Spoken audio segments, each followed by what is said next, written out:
Hey guys, welcome back to the Machiavellian Monkeys podcast. Yo. I am your host, AJ, sitting here with the best bro. Lurker Mario, what's up? Heck yeah, we are continuing with our study of Niccolo Machiavelli's The Prince. You say Niccolo differently, don't you? Niccolo. I don't know if that's right or not. Maybe I'm fucking an asshole. Yeah, it's not. We're reading Machiavelli's The Prince. Prince turned himself into a symbol. So we've done an intro so far to our study. We talked about some of the old basic stuff we've already listened to. I've already forgotten and been indulging too much about the different mixed monarchies and all that stuff, and then acquiring dominions by other people's by your own power, and a couple of those. Yeah, now we're gonna start off by talking about acquiring lands with someone else's force. Or by fortune. We'll also look at acquiring a position of prince by villainy, and then we'll also look at the civic principality and see where we get. Yeah. Mostly we're going to be talking about Cesare Borgia, because this dude, he wasn't a good dude, but he was badass, and Machiavelli thought he was someone to be imitated, because he got to power by his father. His father ended up being Pope Alexander the Sixth. I don't know. I haven't done that much research, extraneous research about this. I'd be too good of a podcast if I did that. Right. But go ahead. He wanted to aggrandize his son, so he's like, where can I put my son in power? And he's like, well, I can't do it in any of the papal states because then I'll piss off everybody. Right. I can't do any of the Venetian states because they're not going to have that. We just acquired Faenza and Rimini. And he's talking about how he wouldn't want to put his son in power in anywhere where the Catholic Church already had power, right? Yeah, because then it's a threat to his own power, and then the whole family power structure is going to fold anyway, But something he said basically about powers, I say easy come, easy go. So it's like people who rise from private citizens to princes by fortune have a little trouble getting there, but generally can't hang on to the position because they don't have, unless they're a genius, he says. They're genius maybe, but they don't have the experience and the knowledge. And this is why he talks about Cesare, because he was like, this is a competent man who did everything that he could to keep his power, and he still failed. So gaining power through fortune is just that hard to hold on to. He also technically lost by fortune is probably what Machiavelli would say, because his father got sick and died before he could finish his campaign, his moves, and then he eventually got sick too, and I don't know if he died by illness or he got hung or something. Yeah, I think he died from illness, because when Pope Alexander died, his son was left to hold the kingdom, and then he was sick, I think, and then the nobilities tried to meet up with him to see in Rome or whatever, and he never showed up. And so like that. The nobles were kind of scattered because they were looking for leadership and they couldn't have it, and then they fought amongst each other. But Cesare, when he appealed to the King of France. Well, it was Pope Alexander. Oh, okay. So I did do a little bit of extra research. Okay. This was a couple weeks ago when I thought we were going to talk about this then. Oh, yeah. Did a little Wikipedia on Cesare. In fact, Cesare Borgia might be a good subject for a movie. Heard that. Yeah. It might be a fun thrill ride. But besides that, what happened is the Venetians, who were within the papal states, I believed, were already inviting the French king in because they wanted to capture other territory. And so the Pope Alexander, being the smart guy he was, is like, well, if you're already inviting him in, why not take advantage? So he encourages the French king to come in by dissolving his marriage. And I think he marries him off to a family member or someone else too. And when the king does eventually come into his city, like as soon as he showed up, he gave him like a detachment or whatever of units, and then Cesare Borgia led those units into I don't know, it was Urbino or it's Romagna. Okay. He led them into Romagna and conquered there, and then he took over. Because I think he's called the Consigliati or something, which is a very popular thing to do during this time in Renaissance Italy, is to be a mercenary leader. Okay. So like, I don't know, it seems like a bunch of gangsters and stuff, different noble families. It's like, I'll lead you guys. They're like, where's the money? Right. Whatever it is. Oh man. Something like that, some goofy shit. Well, probably serious then, but that's the idea. Is like, I'm getting some guys together. We're gonna go this way and make trouble and get some shit and make some gold. Come with me. Yeah, and they were encouraging the people to just like, what was it? Rob from each other, essentially pillage and plunder, and create that. What is he? He doesn't use the word division. He uses disunity or something. Oh, disunity about the how the previous governors left the state of Romagna. Yeah, he said it was like bad news. People were getting robbed and stuff. Like the government was just bad. Right. He said they despoiled the people instead of really governing them. And this is where Cesare also finds when he's on his campaign that he can't really rely upon the French soldiers as well, because they're not loyal to him. They're loyal to the king, and so he's finding them to be like half-assedly marching into battle and stuff. Well, from what I read in The Prince, he said he tried to take them to Tuscany. So he tried to invade Tuscany, or after taking the dukedom of Urbino, he attacked Tuscany, and the king made him desist from that enterprise. So based off also other stuff he said, it sounds like the king let the detachment go. He took Romagna from the Orsini and the Colonna, and he like really messed up the Colonna family. These are two families, I'm assuming, that were powers in the region. And it sounds like the French king realized, oh man, I really messed up by letting this guy run off with part of my military. Right. It's like, I can't do that anymore. So. Okay, and that's when he goes to the capital and tries and befriends the nobility. Something like that. Yeah, because he attained Romagna, became the duke, defeated the Colonna. The Orsini, it seems like he got the Orsini to side with him, but they were one of the major power players. So, of course, Cesare had to protect his interest. He said that when he took Faenza, he assaulted Bologna after taking Faenza, and he said the Orsini, he observed their backwardness, whatever that means. So I don't know if they were half-assing this, or the Orsini were half-assing. The French was like, no, you can't do that anymore. I want my guys back. Like, stop it. Stop playing with my toys. Right. And so after using the French military for small gains in the region, the Duke of Milan goes and sows division among the Roman nobility. He appeals to their interest, gains all their followers. Yeah. Right. And then after gaining the followers, he betrays the Senate? I guess they don't have a Senate. He betrays. What happened? He was getting all these followers, and then the Orsini were catching on to him. So they called together they convoked a diet at Magione and Perugino.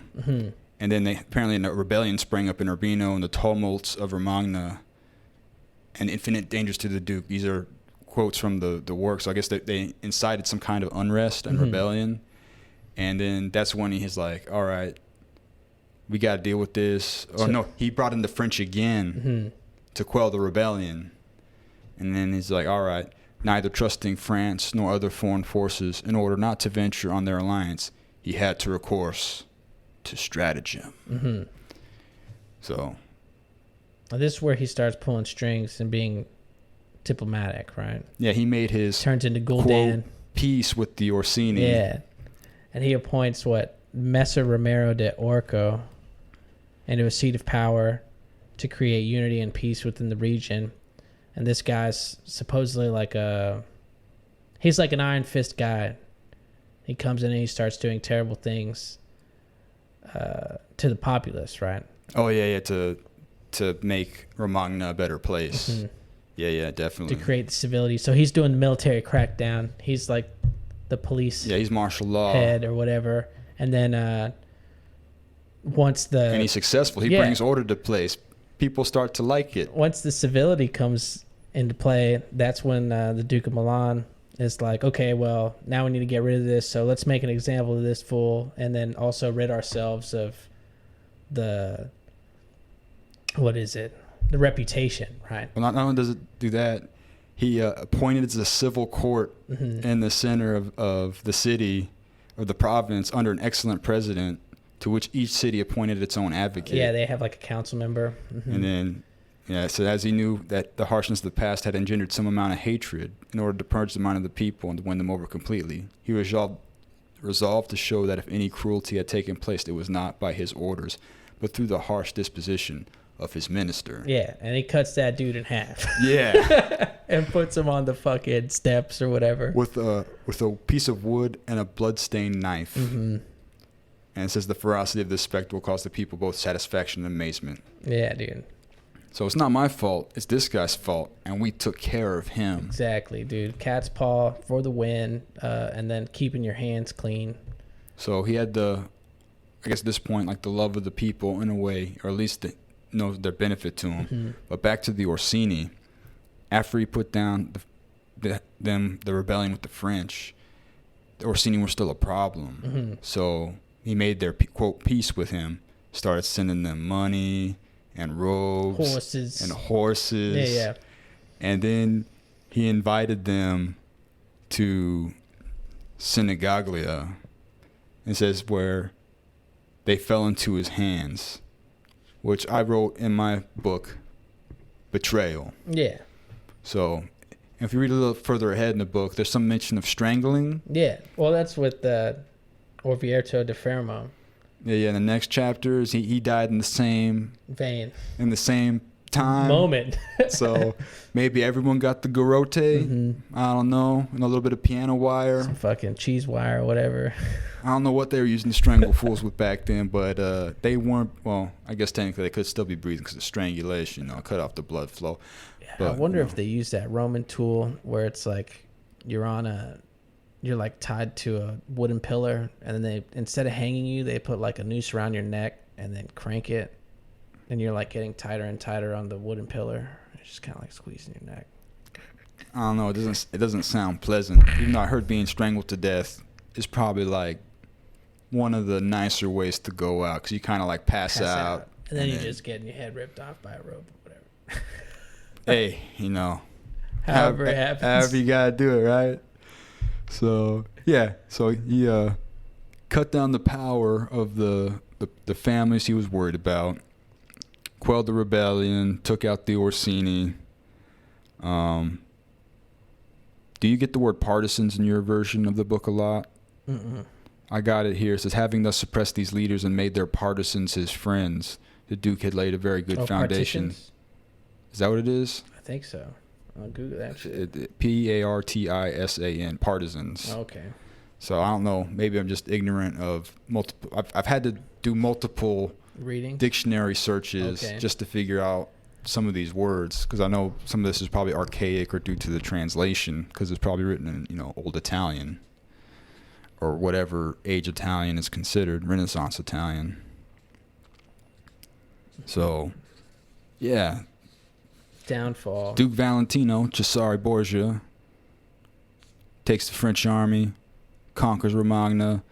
The Orsini and the French are not reliable, so to secure his power, he puts down the rebellion. Appeals to nobility. Starts gaining all these followers from these other powerful families. Betrays the Orsini to take them out. So that he didn't have noble threats. And he made his, he brought good government, or not good government, but like civility, safeness, security to the province of Romagna, and then took out the guy who did it, who was his cat's paw or his scapegoat. And now, here we are. The Duke, being now powerful and partly secured against present perils, being armed himself and having in great measure put down those neighboring forces which might injure him, And now to get the respect of France. Now, he doesn't go much into how he does this because he just keeps going and talking about other stuff, began to seek fresh alliances, because he did want to get some new territory because that's how you secure power back then. Oh yeah, acquire like a large amount of territory, and then he also wanted to have control of a majority of the cardinals at the I don't know what it's called, college cardinals. Yeah, he mentions the college. Once again, didn't do the research. I assumed it wasn't like a university. Yeah. I assumed it had something to do with. I think he said college of cardinals in my translation. He's talking about like essentially trying to gain like enough people in of influence within the Roman Catholic Church. Yeah, because one of his biggest threats was a new pope that wasn't going to be friendly to his power. Yeah, somebody that he was either offended or somebody that was afraid of his position.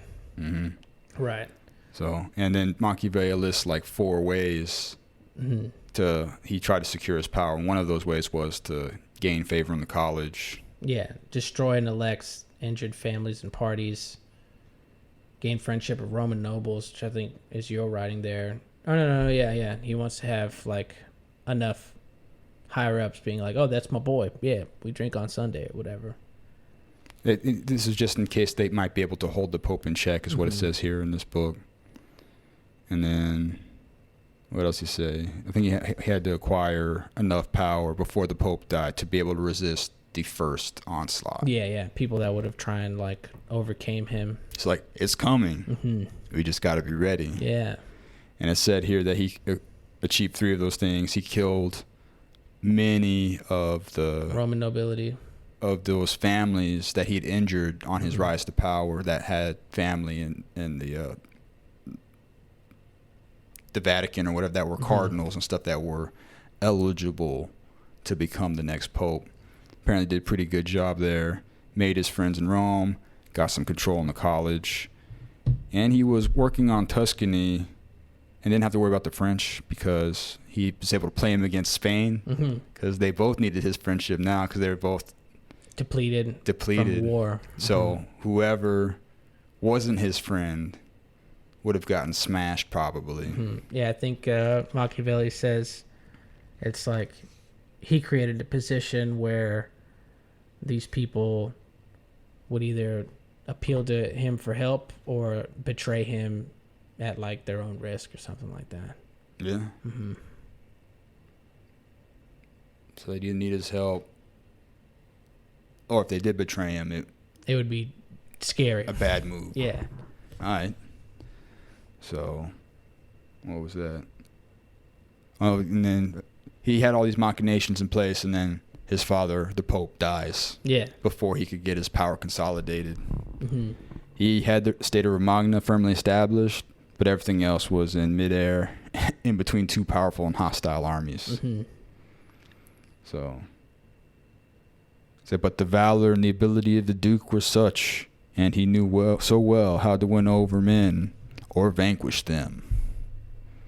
And so strong were the foundations that he had laid in this short time, that if he had not had those 2 armies upon him, or else had been in good health, he would have survived every difficulty. But he didn't. He got sick. And at the end of the chapter, he says the last thing he could have done for his power is that he could have had more say in selecting the Pope. That he allowed one of the injured parties to rise to power, Pope Julius II, and was not a beneficial choice to him. He think he should have made a Spaniard Pope if he possible. Yeah, it looks like he died in a battle. Oh, yeah? Yeah, it says, touched by serious illness, the Duke of Romagna made a strategic error that ultimately brought his terrible downfall. Cesare Borgia died outside the walls of Villainy in Spain. Okay. Yep. Boom, get wrecked, bro. Age 31. Oh, man. Dang, he was busy. Yeah. Of course, when I read about this dude, he was like a cardinal when he was 15. I was like, Daddy had pockets. Daddy was the Pope, bro. Why don't you try to think about like one of our modern 15-year-olds to like being a cardinal? Of course, there probably weren't as many good cardinals back then because of And distractions. The population. It's probably less distractions too. I guess, yeah. You're just like reading Latin. You're inside the fucking monastery with a bunch of, I don't know if they were pedophiles back then. Probably. I mean, well, maybe it depends on how, if they, you know, were How raping, pious if they they were were. raping women or not, you know, like maybe they didn't have to get to little boys, you know, till the women thing was taken care of. But yeah, so he says, this is the model that Machiavelli recommends people imitate if they acquire their dominion Through fortune. by the power of others, in this case the king of the French and his father, or by good fortune. You have to go in.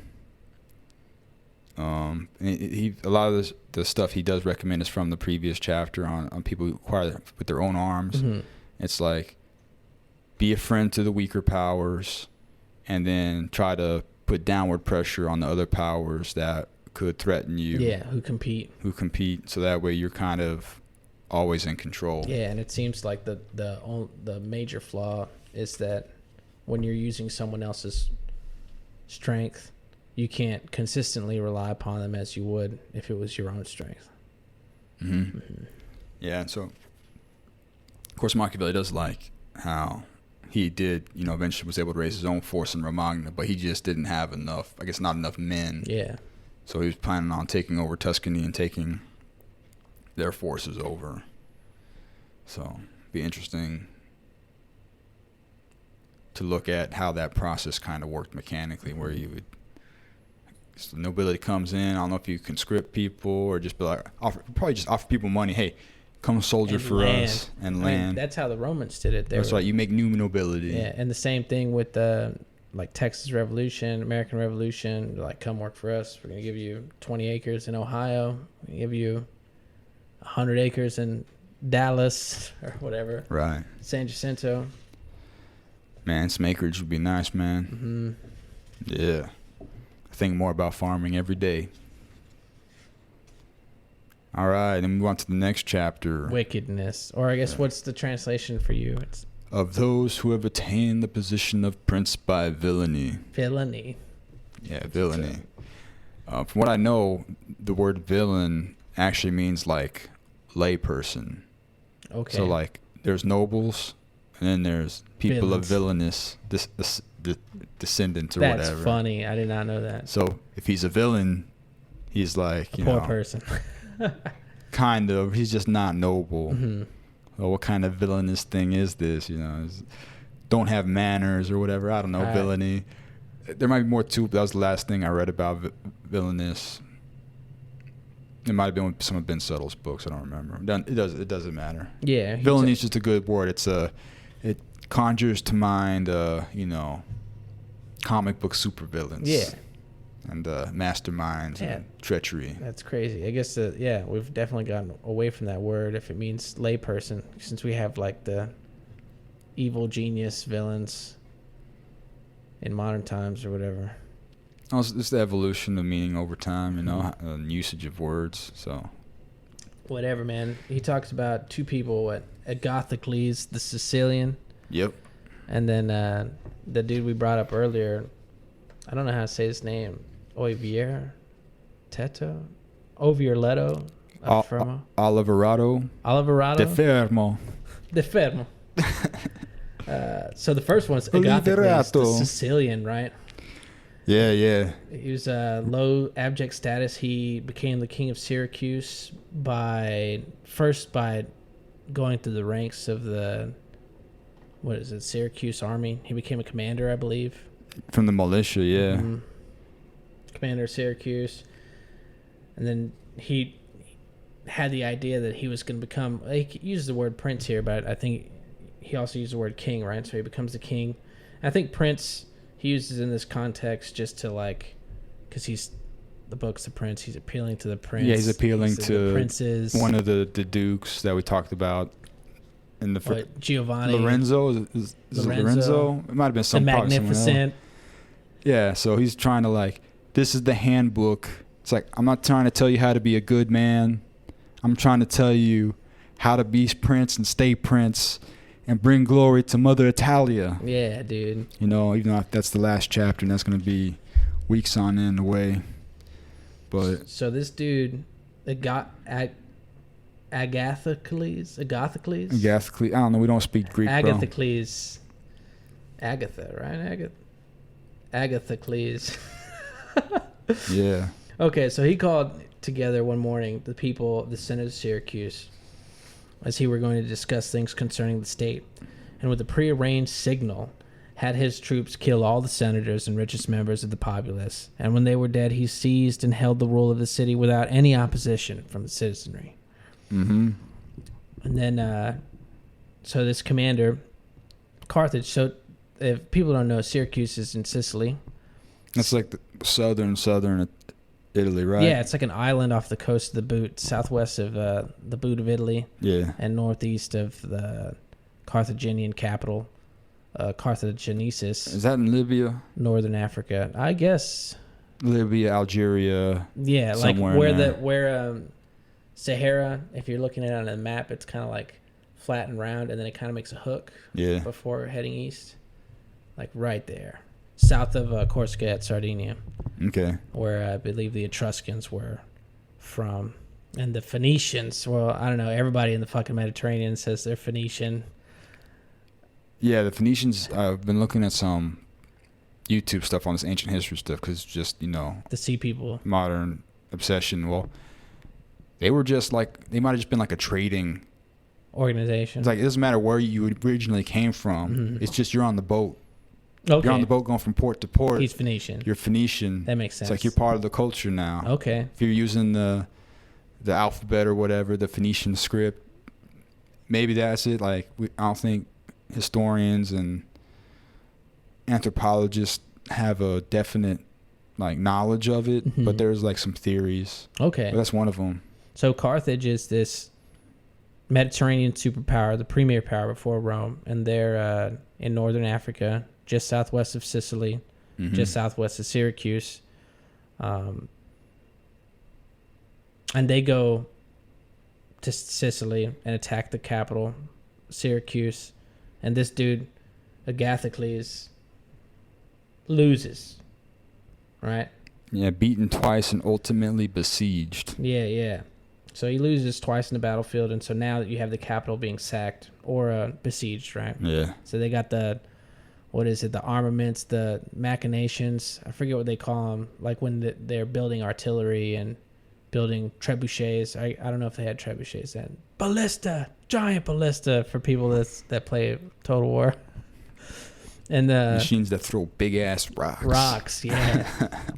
And so this dude, while his city's besieged, he sends like a small force. He does the whole reach around. He attacks the minerals.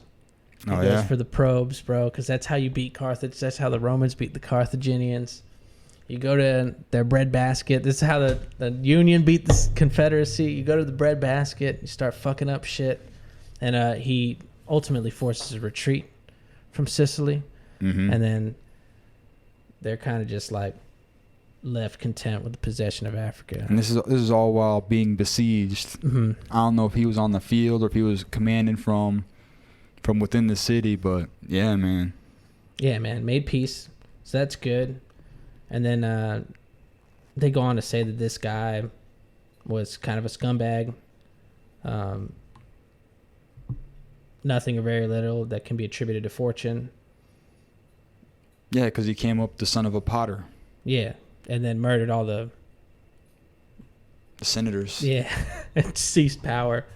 And they said he could, because of his vicious cruelty and inhumanity and wicked deeds, he would never be considered amongst excellent men. But his ability of getting in and out of dangers and his greatness of spirit and supporting and overcoming adversities, there's no reason why he should be judged inferior to an excellent commander. Just mm-hmm. not a good dude. Yeah. Yeah, not a good dude, yeah. Mm-hmm. Of course he says that the basically it's almost Nietzschean, where it's like the morals and ethics you need to follow as a prince do not need to be the same Mm-hmm. as that as the average citizen, Mm-hmm. you know. So don't got to be a good dude to be a good prince, man. Right. And what does it even mean to be good? You just got to be effective, Yeah. you know, At manipulating the herd.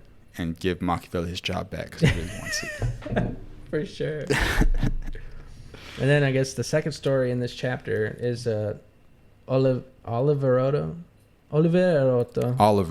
Oliver, yeah. Oliver de Fermo, we're going to call him. Or Oliverato. Olives.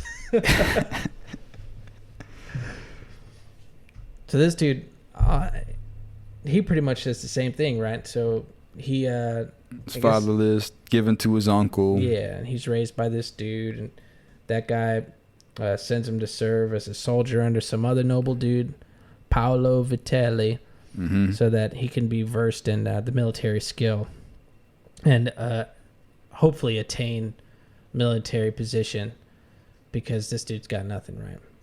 He's just like the son of a dead nobleman. Yeah, it says he was a great, like, smart and a good soldier. Well, there you go. So he's trying to Hell yeah. to send him somewhere so that he can become something. Mm-hmm. And then this dude, being ambitious and everything, he comes back. I think he appeals to his uncle after. Oh yeah, so after he finds enough plebs that like to be ruled Mm-hmm. rather than being free men, he devises a plan to overthrow the local powers and seize control for himself. Right? He appeals to his uncle. He's like, Theo, or I guess it's Zio, I need to come back. I want everybody to know that, like, we did good and we're royal and we're regal and we need to flex on all these fools. So we need to have, like, a grand party when I show up, and everybody should see all this shit. Like, he's trying to flex. I'm trying to say it right here. Yeah. His city inspect inheritance. Oh yeah, he says that he wants to inspect his inheritance. He wanted to arrive in an honorable fashion, accompanied by an escort of 100 men on horseback from among his friends and servants, and fellow citizens might see that he had not spent his time in vain, right? So he's coming back. He's like, bringing his soldiers. yeah, dude. Because he wants to look fancy. And so his uncle, he's like, yeah, man, for sure. We're going to have a party, and it's going to be banquet. It's going to be bitches. Bring your boys. It's going to be great. Bring your boys in. Yeah. We look good. Yeah, dude. Come in, fam. And then they start talking politics. In public at this banquet. And he stands up and he's like, we should talk about this in a more private setting. No need to let everyone see this get ugly. And he's like, yeah, you're right. You know, like, you shouldn't talk politics in public. So they go to private quarters. And as soon as they sit down, his men come from undisclosed preset positions and just murder the nobility. Not just the nobility, but murder his uncle. Yeah. His main dude. And so he takes all the power, he takes all the gold. Suddenly rose up announcing that there were matter to discuss, blah, blah, blah. He besieged the chief magistrate after he kills everybody. Strengthening himself by instituting new civil and military laws. So in the space of the year that he held the principality, not only was he secure in the city of Fermo, but he had become feared by all of its neighbors. So he was, if you look at the 48 laws of power, he was acting unpredictably. Mm-hmm. He was formless. And, you know, it's like when the United States created a program, they were going to we're going to see if there's frozen water on the south pole of the moon, right? And they're like, okay, how are we going to find that? And we were like, we're going to drop a nuke on the moon. And, you know, in the forefront, you're like, oh, it's just a scientific exploration. We're going to see if there's frozen water on the moon. But in reality, it's like, we can nuke the moon. We can nuke any of you motherfuckers. We just dropping bombs. Yeah. Or like when our previous 45th president dropped the Moab, like in the first 60 days Flexing in like hard. Afghanistan. Yeah. Jesus, man. Yeah, become unpredictable. Or as Bruce Lee would say, formless. Assume formlessness. And it said here his overthrow would have been difficult, like that of Agathocles, if he had not allowed himself to be deceived by Cesare Borgia. Yeah, and caught up with his homeboy. Oh man, Vitelli, yeah. At Sinigaglia, just 1 year after he killed his uncle. Yeah, bro. And pretty much the same fashion, right? They're like, oh, we're going to meet up. We're going to have a good time. It's going to be wine. It's going to be grapes. It's going to be great. Yeah. Strangled. No. That's why, one of the other laws in the 48 laws is like, despise the free lunch. Mm-hmm. It's like, yeah, man. It's like, but you can't be an island either. No, so man. it's like, that's rough, man. Yeah. This is why, like, merchant kings, merchant class. Yeah, not too much, not too little, you know. And then just similarly, in Japanese feudal Japan, there was a lot of merchants that had more money and influence than shogun and daimyo, or not shogun. Shogun's like the head honcho, but daimyos, and they're like, oh well, dress poor and don't have too big of a castle, like. Make them think that, oh, you're not a big threat, you know, you just over there. It'd be interesting to read about Japanese politics. It'd be a fun one. Yeah, man. Let's see here. Got captured by him and his boy Vitelli. So what does he say? Basically, he tries to summarize and say, these guys that were villainous and cruel, why did they live secure for so many years and were able to defend themselves and were able to maintain their position in times of peace and whatnot? Why didn't the people rise up? Because these dudes were obviously not good dudes. And he says this arises from the cruelties being exploited well or badly. And when he says, if we can even call the word, use the word well of evil, you know, he says those are the ones that are committed quickly and up front and not continuously over the course of a career, you know. And then it says after you commit the cruelties, you can't make too much changes to the system that you're ruling over, the principality, because you don't want to make people, you don't want to cause any more unrest. Yeah, resentment. So it says cruelties ill committed are those which, although at first few, increase rather than diminish with time. So if you keep backstabbing people over and over and doing this kind of stuff, people are going to get your ticket. Yeah. Because they're going to figure you out. Yeah. Because you're too consistent. And the pendulum's just like, you're just creating more potential energy. Right? And it says, anyone who does otherwise, either out of timidity or because of poor advice, is always obliged to keep his knife in his hand, nor can he ever count upon his subjects, who because of their fresh and continual injuries cannot feel secure with him. Yeah. And he says, injuries should all be done together, so that being less tasted, they will give less offense. Benefits should be granted little by little, so that they may be better enjoyed. So, of course, you know, governments like to do that, like to dole out just little bits of freedom. Yeah. Every once in a while. You don't have to wear the mask anymore. It's okay. Right. They're the. But your money's worthless. Yeah. Now it's just like incentives. Yeah. But I mean, I don't know how far back incentives for controlling the population goes. Because I feel like before incentives, it would be like bribery. Well, or like pacification, like bread and games kind of thing. It depends on how far back. Like, if we go back to hunter-gatherer. So we discussed how the princes should behave if they attain their principality by someone else's power, by fortune, and also villainy with Cesare Borgia at the beginning. Now we're going to a speculative portion of the podcast. Right. So if we go back to talking about manipulating the people, right, with incentive, you go back to hunter-gatherer or the beginning of like Neolithic agriculture, probably the head honcho is going to be the organizer of the agriculture back when life was pretty much communism in a way, or communal. That, or you had some kind of priest class, right? Which is really just the nerds that could understood that, started seeing the changing of the seasons and the moon cycles combined with the agriculture. Because the people could organize this stuff. Obviously, they could get more food for everybody, so they were given more status. And eventually that turned into, like, war conflicts where, raiding or protecting your town and city, and then tools and further agriculture, technological advancements, and insights, poetry and stuff. Yeah.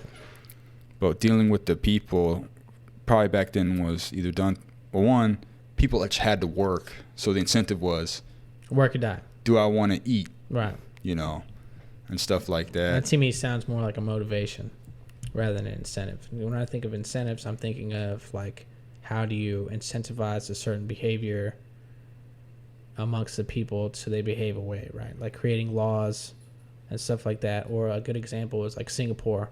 Well, probably the original incentive was fear. Probably was the easiest one to go to. It's, do you want to live or die? Right. If we break your fingers, now you can't till the farm and you're going to starve to death or Something whatever. like that. If you had the ability to do that, you cause shame. Of course, at that point, you'd like, do you want to have another mouth to feed? Do you just kill him outright? Do you do some gruesome torture? Do you sacrifice him to the sun god? Right. Which the Pochtle. Nice. Stuff like that. As far as, like, positive incentives towards the populace, I don't think you had that so much back then. Yeah, probably not until later. You wanted to, well, even today, you want to incentivize only the most productive and creative people. Like, those are who you want to hit the most. You want to incentivize the people who are going to give you the biggest return on your investment. As far as the mass populace, the herd doesn't need to be incentivized so much as placated. Placated. I don't know, man. Like, when I'm thinking of incentivize, I mean, I see what you're saying, right? You want to incentivize, like, well, there's, like, creative people, land and wealth to keep that stuff, but there's also, like, just incentivizing behavior. I was going to use the example of Singapore, right? They have a really low carbon footprint. They use a lot of public transportation, and their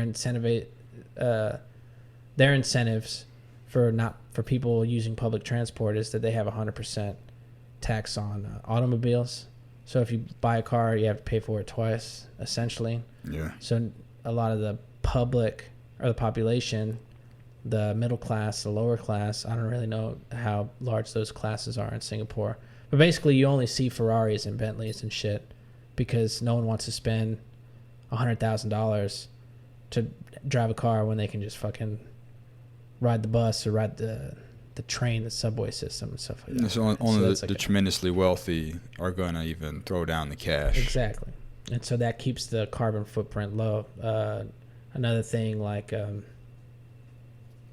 the border, a lot of leftists are like, oh, we'll give immigrants, we'll put them on welfare and we'll give them, free health care and stuff like that. And that's going to incentivize people to come and try and cross the border. Whereas, like, telling them that they're not going to come when flying back to their country or whatever. Yeah. It's going to be like incentivizing decision making, right? Or the same thing with guns, like mass murderers are going to go to places where they know there's the least amount of guns. There's going to be the least amount of resistance for them when they go to a school or a church or whatever and start killing people. I don't know if I call that incentive as much as I would call that, like, tactical thinking, for better or worse. And the incentives, you also talked about disincentives, which is probably just considered another form of incentive at Singapore. Make things cost a lot, so where it's just essentially unaffordable. So you manipulate prices. And then you talk about incentivizing immigrants to come forth. For that, like, it seems like positive incentives are always targeted, which makes sense because incentives are expensive. You got to put up something for them, and the Democrats obviously want to bring in more Democrat votes. Right. So they're going to pay for them. So, but as far as back in the day, like, what would you want? Like, I think, most of it was probably just negative. Like, I mean, there's probably some incentive. I don't know if there's incentives as much as rewards. So maybe that's what it was. The reward was the incentive. Bribes. So, it's like, oh, you've done such a good service to the country. I'm going to give you your own plat of land, maybe a title or something. and then that might incentivize others to follow in their footsteps. Right, to join the legion. But the incentive is not put up forward unless it is like a job thing, and it's just like, we'll pay you and feed you. Right. And you don't have to, toil in, the field all day. So. Right, learn to read. Stuff like that. Go work for the Catholics or whatever. So. Yeah, well, I need to look into that because I don't really know much about pre-Wealth of Nations economy. Well. Because it's just loot. It's just loot back then. It's who has the most loot and who can encourage enough people to rally to their cause.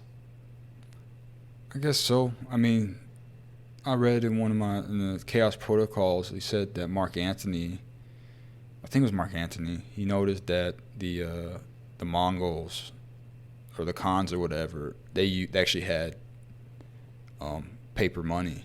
Oh, okay. Well, I don't know if it was paper in the same way, but they ripped the bark off a tree and they actually had fiat currency back then, even still. So heard that. Yeah, I mean, the basics is always just trading resources. There's been coinage too for thousands of years. Yeah, but that's just like a commodity, to make bartering easier. But production was different back then. Yeah, I mean, and you didn't have consumerism. A lot of people were just like consuming like what they needed to survive, if at all. Like you look at the frontier, and they didn't have, a lot of those people didn't have any money. They were just like going out into the woods and fucking building their house and whatever, and then they'd sell furs or deer meat or whatever the fuck they could to get like one or two items at a nearby store if they could. Right? That would make their life easier, or a simple luxury like coffee or something, or spices. Yeah, I mean, consumerism probably didn't take off till post-industrial revolution. Heavy manufacturing was able to be done, and that's when people started trading their time for money, because they could go work their 9 to 5. Well, that was probably instituted for the protection of the workers. Well, you can get real cynical about this, or maybe it's true. I haven't studied it, but some people think that like all like the positive advancements in work culture was just so that we could be better producers. Yeah. So it's like, why did the 40-hour work week happen? Because if they work 60 hours, a lot of them died. Right. And so we lose workers, and it costs money. So if we give them a 40-hour work week and balance, supply of labor, then, we get more labor. Right. Oh, what about cheaper education for the masses? Well, it turns out some of these jobs are a little more complex. So if we educate them, then they can be better workers, so they can make us more money, and all the stuff like that. Right, so some people think like all the positive developments that a lot of people like the herd are really just like making us better slaves. Right. They're like, hey, just throw your bone. You need to make me more money. I guess, man. That you can't discount the lack of intelligence or the conformity of the herd. Hey, man, it's a entirely different subject, man. Yeah. Whole different podcast. Well, yeah, let's talk about Nietzsche after we're done with Prince. Hey, eventually, yeah, Nietzsche would definitely be a good one to study. Today we studied Machiavelli's The Prince. We did 2 chapters. We did Acquiring Dominions by the Power of Others or by Fortune, and Achieving Power by Villainy. Looked at the work of Cesare Borgia, Agathocles of Syracuse, and Liberato de Fermo. And all that stuff. It's been a good podcast. Thanks for listening, everyone. Thanks for hanging out with us. I have been AJ. Heck yeah, Lurker Mario. And you can find us on YouTube. Leave us a like and subscribe if you feel so compelled. You can also find us on Spotify, a couple other places where you get podcasts. We're trying to be all the big ones. But if you're already listening, then you already got a platform. Yeah, we're on www.machiavellianmonkeys.com. You can follow me on Twitter at Lurker Mario. Thanks you guys for coming, and we'll see you guys next time. Yeah, cheers.